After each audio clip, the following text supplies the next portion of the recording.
KTN News. The ongoing rains have ravaged many parts of northern Kenya and northeastern, with lives lost due to the heavy rains increasing daily.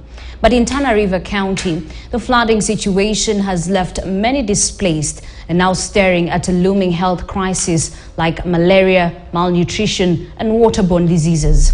Beldin Waleula visited Tana River County and shares how many have been left devastated. The ride from Kilifi County to Tana River is seamless. But as you approach the outskirts of the coastal town, roadsides melt away into nothing but waterways, unveiling a body of endless water. Submerged land. Almost half of the county is underwater.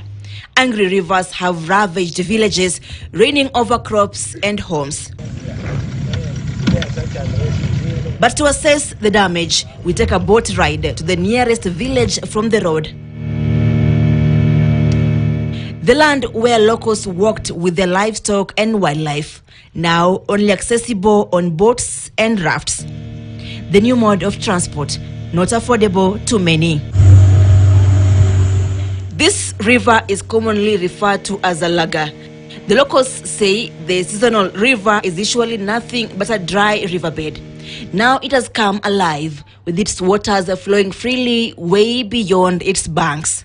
The menacing water is from the equally swollen mighty River Tana. We use this river to ride towards Bandi village. Indeed, it is an endless sight of water.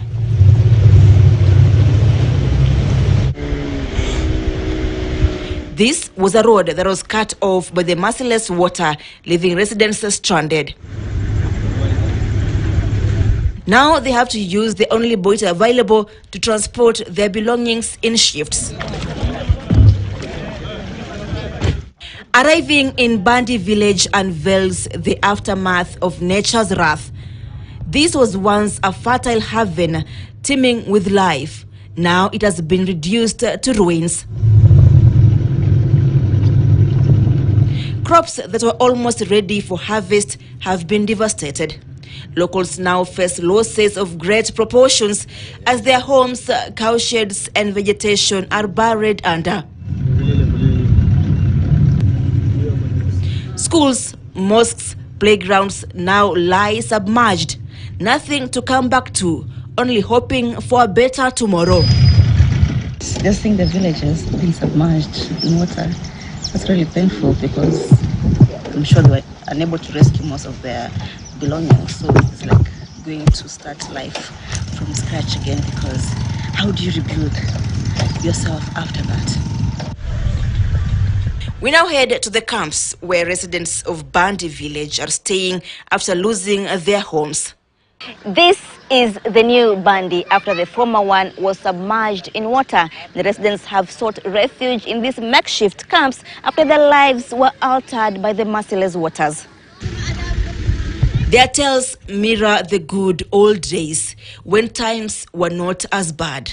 Wakati hiyo mafuriko unaanza, sisi Kenya mzima sisi inaenda nyuma. Watu wanaenda mbele, sisi tunaenda nyuma. Nafikiri tumehama mara ngapi? Kuanzia mimi nimeoa paka saa hii mara 4. Wacha ile ya kwanza. Mimi peke yangu mara ngapi? Mara 4. Saa hii kwa watoto wangapi? 5. Na ile Bandi saa hii jana nimejaribu kuenda lakini ameshindika. Mji hakuna. Nisimama pale kwa mlima wale amekatika, nisimama pale naona hiyo Bandi ya ingiliani. Na vile nimeona serikali itaweza kusaidia sisi atujenge hapa. Huko ingiliki hapa pia tuko na shida ya maji. Maji saa hii hapa nafikiri siku 4 hajapatikana. Vile sisi tumelima pale. Tumelima tomato, sukuma, ameenda na maji. Maana maji amekuwa ghafla. This is Danisa camp. As the name suggests, residents housed here are from Danisa village. This area is dry compared to where they were staying before, but securing clean drinking water has been an uphill task.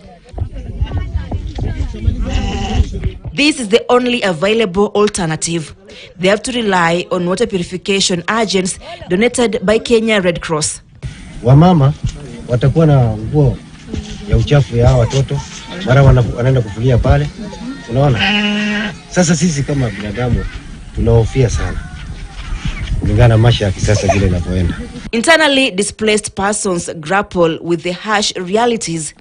Meals have become a privilege, and survival depends on shared efforts within the community. Our next stop is Danisa Camp B. We find women helping each other to put up a temporary shelter. The residents have also been provided with 2 mosquito nets per family, but they say this is not enough. Many families here are large, hence the risk of the spread of malaria. Sisi kwa kitanda maji yanaingia huko. Sisi ndo nalala mpaka kitanda inakuja maji. Akiamuka maji iko hii. Nachukua tu watoto yako haya. Anatoka. Kitu ambaye kuchukua hata simu yangu mwenyewe amepotea huko. Sasa kuchukua watoto tu ndio anatoka. Nguo hakuna, matandio hakuna, wacha kufaa hakuna. Chombo hata mimi mwenyewe hata siwezi chukua moja. Mpaka amekimbia amekuja hapa amechukua kana wanyade. 1000 huko. Na mimi na watoto yangu mpaka hapa amekuja. Akija hapa haya maji hakuna. Bomba hakuna. Hakuna maji hapa. Maji ya mvua sisi hajui. Tunajua maji ya mfereji tu. Hajui watoto kama nakunya, unashika tumbo, unashika homa, mfua tena, unakohoa, usiku hailali. Kiko shida hiyo. So tunaendesha? Ndio unaendesha. Wengine wanatapika sana. Inaonja aje maji? Maji. Maji hapa kama majani ya green. The presence of wild animals that disrupt their sleep adds to the plight of the internally displaced residents. This is another populated camp called Matombe, located in the Garsen High area. The camp is divided into sections according to villages where the residents came from. The county government of Tana River has allocated this land to the internally displaced to live in clusters according to their villages. Makazi yenyewe hakuna, mvua ndio hiyo inanyesha, njaa ndio hiyo. Namna mtu apate kitu apike hakuna. Watu wanahangaika kweli, wanahangaika watu.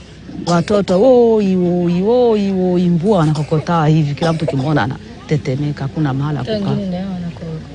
Hii makohozi yametokana na hiyo mvua kubwa. Hiyo makohozi unayaona. Kutoka maji yajae mvua watoto wanakutapika. Wanakutapika. Ikawa tunahangaika mpaka hadi leo. Ingawa nusu mahema tumepata, nusu ndio hawa hawajapata. Tunapigwa na njaa tu, ni wao wakikimbia, mtu mmoja akipata kilo ya unga akiwasha moto anapika hivyo, wote wanaangalia watoto. Over 38,000 people have been affected by floods in Tana River County, making it the worst hit county with the highest displaced population. Out of the 38,000 households in Coast Region, which has 6 counties, 27,000 are from Tana River. So you can imagine the impact that has these floods in Tana River. These are affected families, but there are 15,000 out of the 38,000 people affected. 15,000 households or families are displaced, and out of these 15,000 families affected in Coast Region, 11,000 are from Tana River, and that's why I had to come and camp here, because there are more people affected, and this number keeps on increasing day by day. So we've established 88 camps after the evacuation of the affected families. Out of 88 camps that we've established in Tana River, in Coast Region, 53 again are from Tana River, over 53, meaning that more camps will come from, more camps are from Tana River. Flood mitigation activities are still on, but not enough to cater for the looming health crisis linked to waterborne diseases like diarrhea and malnutrition. The other issue include reopening of schools when the time comes. They have lost their livelihood.